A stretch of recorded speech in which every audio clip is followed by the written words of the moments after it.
It's crazy adorable. Do you guys remember when Percy used to lie behind my head on the futon and snore? Well, look what I just heard.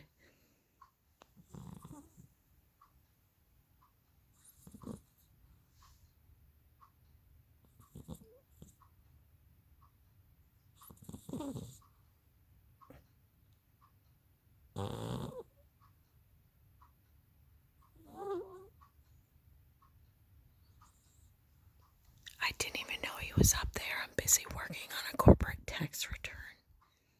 But he is, boy, is he out. That's his little leg sticking out. My gosh, he's so cute.